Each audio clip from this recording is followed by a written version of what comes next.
Or ABC 10 News at 5 starts right now. The search is on for 5 missing sailors after a Navy helicopter crashed off our coast. One sailor's already been rescued. Why that gives experts hope the others might be found soon. Plus, we dig into the background of the helicopter involved in the mishap. Why aviators say it's one of the most reliable aircraft in the military. Plus, new challenges facing Afghan refugees as they seek a new home here in San Diego. Why the refugees and the local families helping them could soon be evicted from their homes.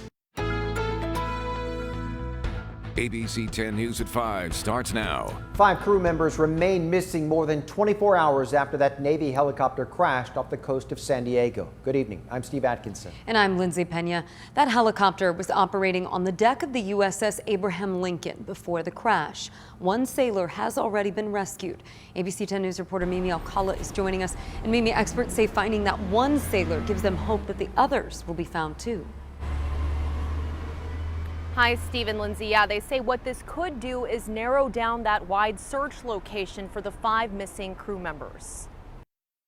One sailor rescued, 5 others missing after a Navy helicopter crashed into the water about 60 miles off of the coast of San Diego Tuesday. Search and rescue efforts by the Navy and Coast Guard are underway. The Navy says all affected family members have been notified. But our interest now is in the ultimate safety criteria, and that's saving lives.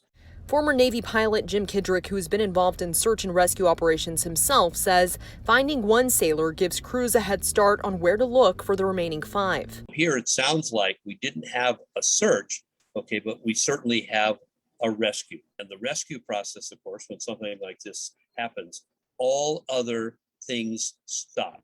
We now come together, and we know that our number one mission is to see if we can save, in a weird sort of way, our buddies. The MH-60S aircraft is from Helicopter Sea Combat Squadron 8, better known as HSC-8, the 8-ballers. This is file video of one of the squadron's helicopters. The Navy says the aircraft that crashed was conducting routine flight operations from the USS Abraham Lincoln. They say it was operating on the deck before crashing into the sea. In addition to the crew on the helicopter, 5 sailors on the USS Lincoln suffered some injuries. We're told 2 were transported for treatment and are stable, while 3 had minimal injuries and remained on the ship.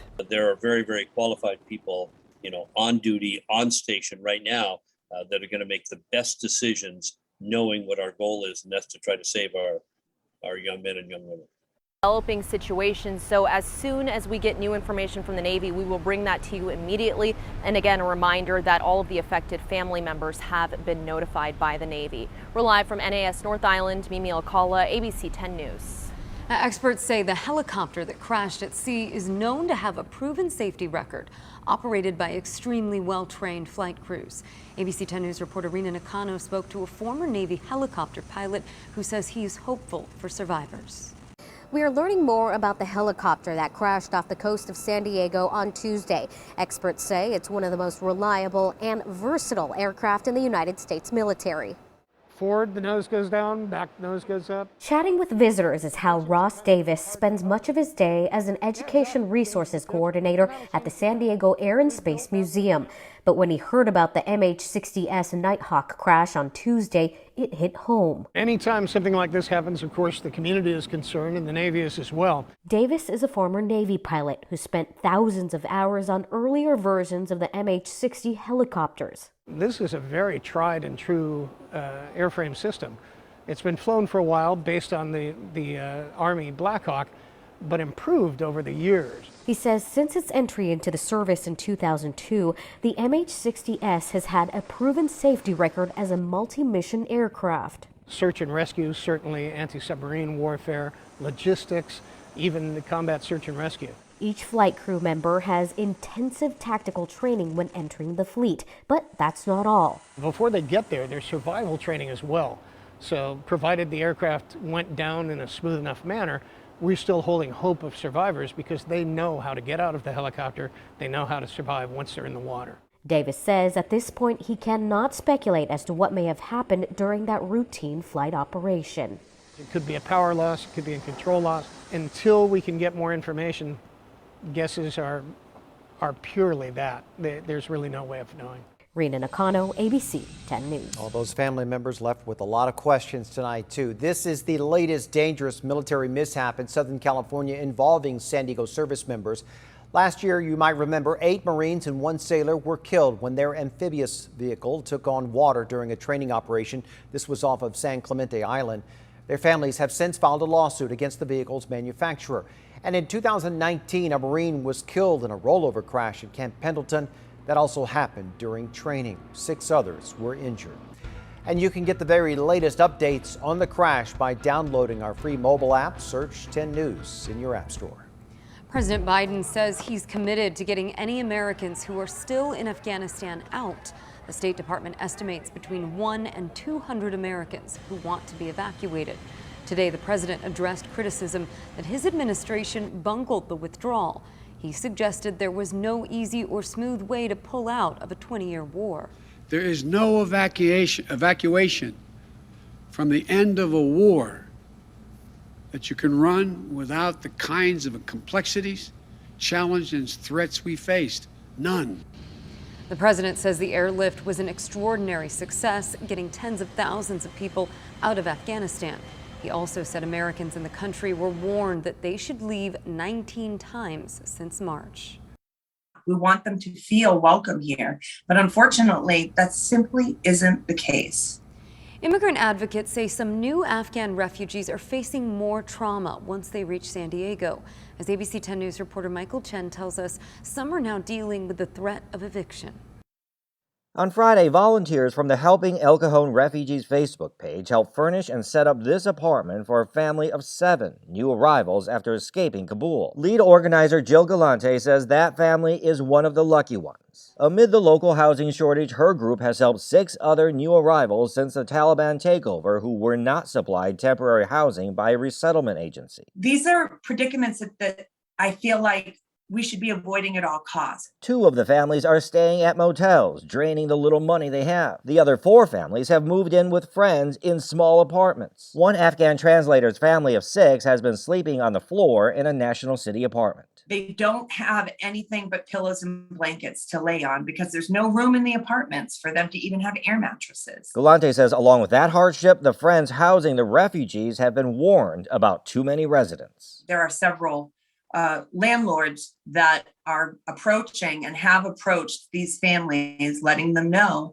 that they are going to be evicted. For the refugee families, the emotions can be overwhelming. Simply exchange one trauma for another. Galante is now calling for rental criteria like income and credit requirements to be relaxed. Plea here is for property managers to reach out, for property managers to be able to give these refugee families a chance. And if we can't even get these families housed, I certainly don't know what the fate of these thousands of families that are going to be coming to San Diego. We want them to feel welcome here. But unfortunately, that simply isn't the case. Michael Chen, ABC 10 News.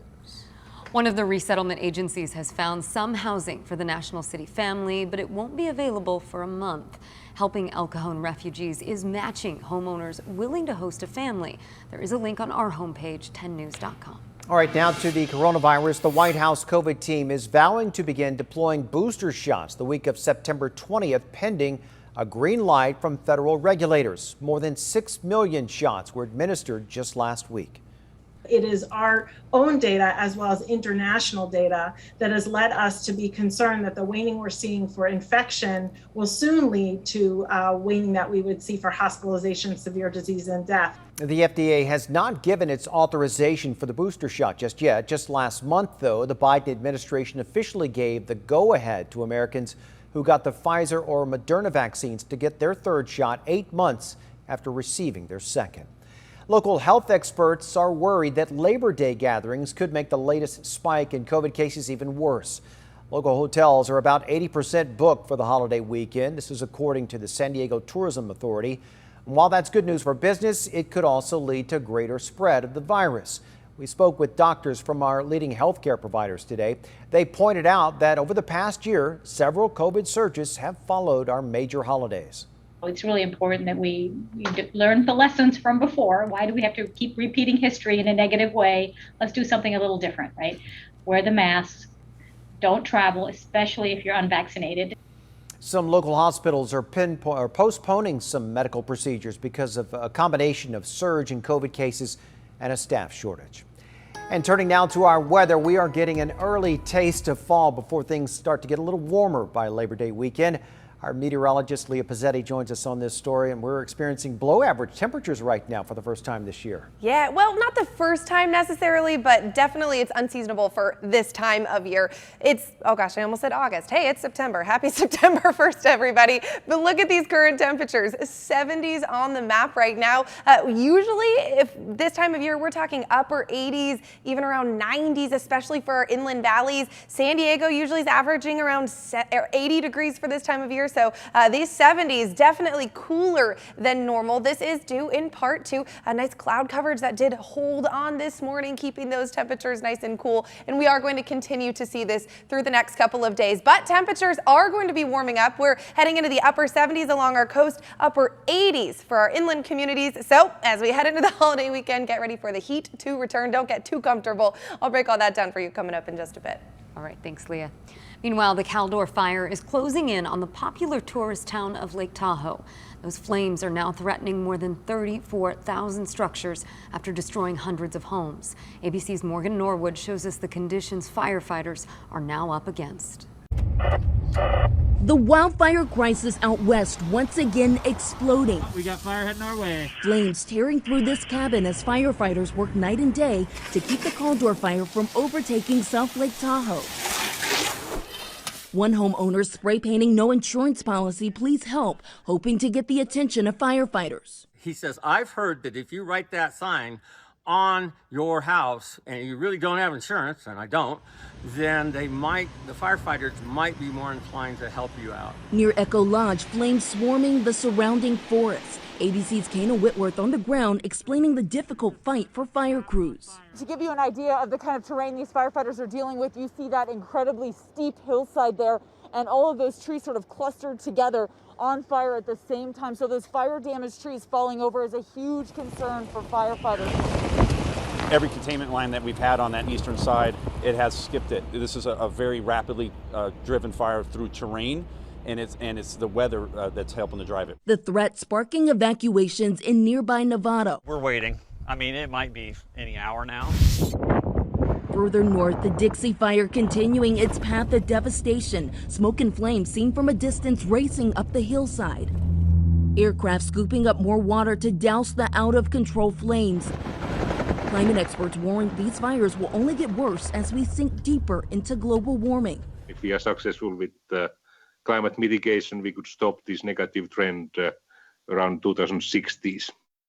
And some good news, firefighters were able to get some containment for the Caldor fire near Lake Tahoe, but still there are red flag warnings in place as that fire continues to burn. Morgan Norwood, ABC News, Los Angeles. The California recall election is less than 2 weeks out, and more than 4 million ballots have already been returned. According to the firm Political Data Inc., 2.5 million of those ballots were Democrats and 1.1 million were Republicans. An additional 1 million ballots were returned by independents and third-party voters. If more than 50% of all ballots are cast in favor of recalling Governor Gavin Newsom, he will be replaced by the candidate who receives the greatest number of votes. And our latest ABC 10 News Union Tribune poll shows Governor Newsom narrowly holding on to his job. If he is recalled, talk show host Larry Elder is in the lead as voters' top Republican choice to replace Newsom. He spoke to us earlier today about his reasons for running. The reason I'm getting into this race is because California is hurting. The reason 1.7 million people signed this petition, many of them were independents and Democrats who just voted for Gavin Newsom 2 years earlier, is because people are leaving our great state for the very first time. Elder is one of 24 Republicans who are running.